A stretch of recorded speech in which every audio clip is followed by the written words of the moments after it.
When I got to Vanderbilt to join the women's basketball team, I was expected to do media interviews, except that I was super shy. And so I told our media director, Tammy, that I wasn't doing any. So she told Coach Foster, and he laughed right before he made me take a speech class. The day of my first speech, I walked up to my classroom door holding my note cards, looked in that little window at everyone I had to talk to, turned around, and walked right back to my dorm room. Totally skipped class. Top recruit, All-American, it didn't matter. I chickened out and I ran away. We all have confidence issues, if we're honest about it. It's not just the girl walking with her head down or the guy that's quiet in the back of the class. It's also those with the longest resumes and the prettiest faces and the biggest personalities. It's because we all have fears and we all have dreams, and so we all struggle with confidence sometimes. But we didn't start out that way. I remember in the first grade, my class was going on a field trip to the city pool, and I was so excited that I wore my brand new bathing suit. It was a one-piece with a cutout right here that showed my belly button. Kind of risque for first grade. My parents didn't care, but my Seventh-day Adventist private school wasn't having it. My teacher told me I had 3 options. 1, change into another suit. 2, wear a t-shirt over it. Or 3, not go. But I didn't like any of those options, and I told my teacher that in front of the whole class. Probably should have skipped that speech, though, because it landed me in the principal's office calling my mom. Not a good look, but we all started out confident. Do you remember when you were fearless, before you questioned if you could do something or worried about what anyone else thought about it? I do. That's how we know that we all started out confident. But then something happened that changed the part of us that didn't hesitate or question or doubt. Do you remember what that was? What taught you not to be confident? For me, I learned that I wasn't pretty when I realized the pretty pictures around me didn't look like me. I learned that we were poor and that it made me less when the lady at the grocery store looked down on me when I handed her the money my mom gave me. I later found out they were food stamps. I learned that speaking up was pointless when my no meant nothing to him. And I learned that being an athlete was the only thing that made me valuable when I retired from the WNBA and people stopped treating me as valuable. There were a lot of lessons that taught me not to be confident in who I was, and we all have them. So what were yours? The great thing is that if we learned it, we can learn differently. And even though I didn't really want to think about all those first lessons, I realized that the alternative was spending the rest of my life in doubt. And I thought about what that insecurity would cost me. Did I want to be part of the 67% of women who don't feel qualified to be leaders? Or sacrifice hearing yes because I was too scared to ask the question? Did I want to be part of the 96% of women who wouldn't call themselves beautiful? Did I want to spend 8 hours a day, 5 days a week at a job I hated because I didn't believe I could get better? Or die holding my dream of starting a business? The exact cost of insecurity is different for all of us, but that was when I decided mine was too high. I refused to spend the rest of my life questioning my talents and hating Monday through Friday.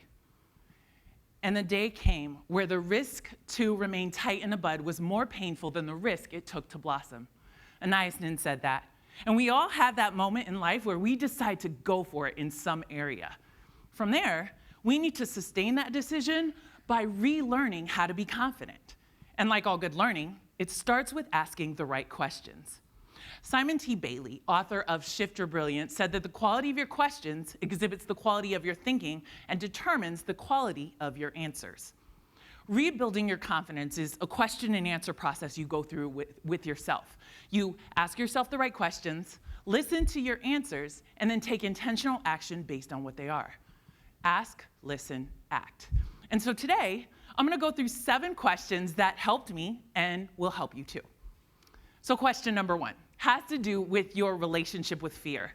How do you see fear and what do you do with it? When I was in high school, my dad was in the hospital getting a kidney transplant.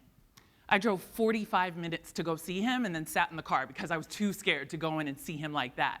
I ended up driving all the way home without even going in. There are so many people telling us to be fearless, but that's not realistic and it's never going to happen. Life makes sure of it.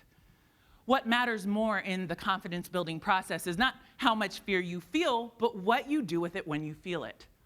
Do you chase fear instead of running from it? Question number 2 has to do with your perception of appearance.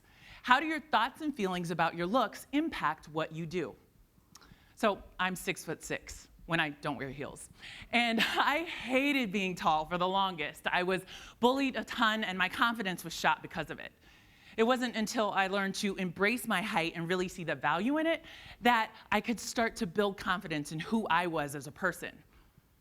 Do you appreciate how you look while fighting influences that say it's not good enough? Question number 3 has to do with your level of self-reliance. How much of your confidence comes from inside instead of outside?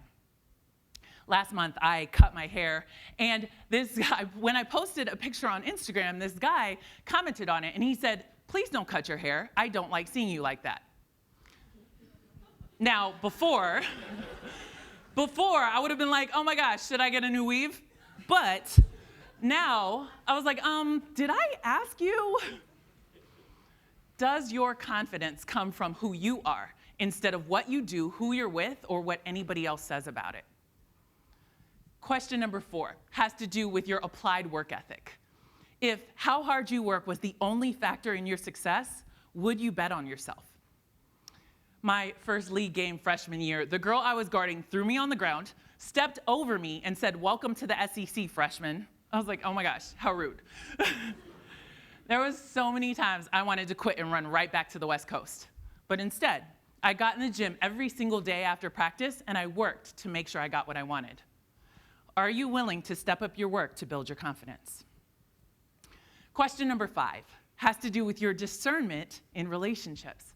Do the people you surround yourself with help you to be more confident? So I was never one of the cool kids, like ever. I had glasses that took up my whole face. I was on the math team. But when I got to college and even onto the pros, I decided that I wanted to be. And so I started going out and dating and partying to make sure that I could really fit in with that in crowd. And it was awesome. Until I realized that most of those people didn't really care anything about me. It was a really hard lesson to learn. We will never be confident if we surround ourselves with people who don't want us to be, no matter how we feel about them. Are you willing to let go of sentimentality in relationships for the sake of your confidence? Question number 6 has to do with your execution of standards. Do you enforce your non-negotiables? After I retired from the WNBA, I got into college coaching for 3 years, and I loved my first job. But in my second job, I found myself in a situation where I wasn't respected or valued. And since respect is one of my non-negotiables, I knew I couldn't stay there. And so I did some research, made a plan, and I left the sports industry for the first time. Are you willing to change a situation that doesn't meet your standards? Question number 7 is the last question, and it's probably the hardest of them all, and it has to do with your resolution of history.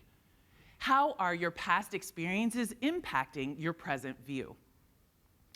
Earlier on in my career, I had a really hard time dealing with women in positions of authority without it feeling like an attack. Like, a man could say something to me, and a woman could say the exact same thing, and I would take it better from the man.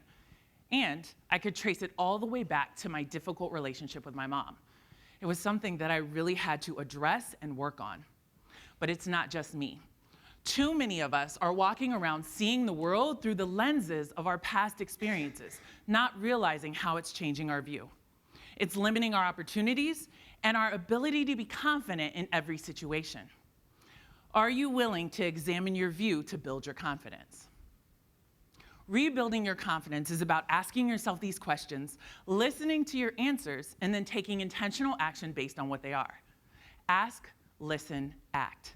The result is you'll be able to live confidently no matter where you are. Before becoming a confidence coach, I spent almost 4 years in medical device sales. And when I was interviewing to get into it with no experience, there was one exchange that showed me how far I had come in my confidence journey. It was at the end of an interview, and I had spent the whole day shadowing the rep and visiting his accounts. And he turned to me and he said, "Chantelle, you're great. but you don't have any experience. How do I know that you can do this job?